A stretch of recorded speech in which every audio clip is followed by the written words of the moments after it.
За сайн байцгаана уу таны яг одоо энэ харж байгаа энэ рендер зургуудыг 3ds Max Chrono Render ашиглан хийсэн. За мэдээж ийм зураг хийхэд 3D modeling, texture, за lightning, camera render settings гэх мэт айгүй олон зүйл сурсан байх шаардлагатай байдаг. За хэрвээ та interior exterior landscape гэх зэрэг одоо энэ чиглэлээр сурч байгаа эсвэл хуурай сонирхож байгаа хүн байгаа бол энэ сувг бол танд яг анхан шатны зөвлөгөөг бол яг олгоно гэсэн үг. За заавал энэ сувг гэхгүйгээр бас бусад ижил төстэй гадаад YouTube channel бол бас зөндөө байгаа. Тэндээс ч гэсэн бие дагаад суралцаж байх хэрэгтэй.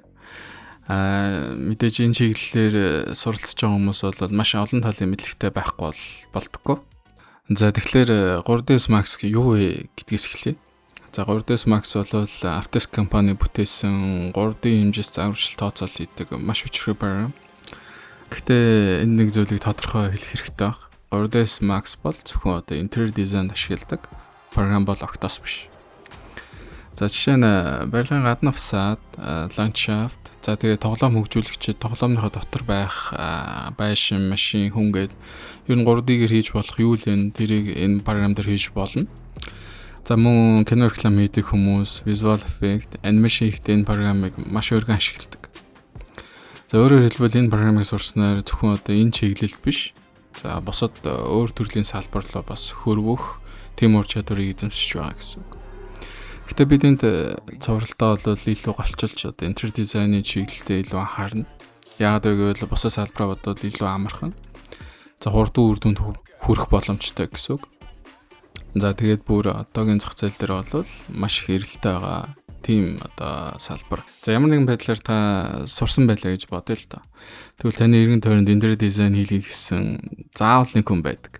За болоо гэхэд та өөр гэр хаусынхаа interior exterior-ыг хийж болно шүү дээ. За одоо хамгийн олон асуулт руу шилжээ. За надад ямар компьютер хэрэгтэй вэ? За би энэ цувралтаа бол Chrono Render-ыг бол ашиглана. За Chrono бол бүхэлдээ одоо таны процессор өөрөөр хэлбэл CPU-н дээр бол тулгуурлаж ажилладаг. За видео карт бол эцсийн рендер хийхэд бол бараг нөл байхгүй. За тэгэхээр юу хамгийн чухал вэ? Нэгдүгээрт бол процессор буюу CPU бол маш чухал. CPU олон кортой байх тусмаа рендерийг хурдан дуусгана гэсэн үг.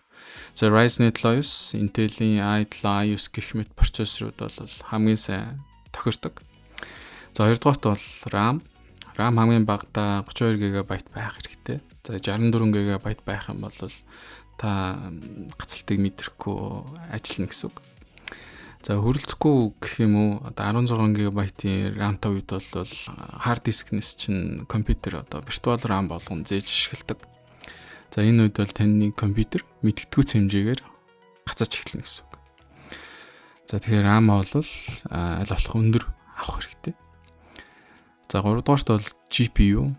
Chrono Render хийхэд яг шууд ашиглахдаггүй ч гэсэн 3ds Max дотор бол гацалтгүй ажиллана. За мөн denoiser хийхэд GPU бол хэрэг болдог. За одоо яг миний ашиглаж байгаа компьютер бол 12 дугаар үеийн Intel i7. За 64 GB RAM-тай.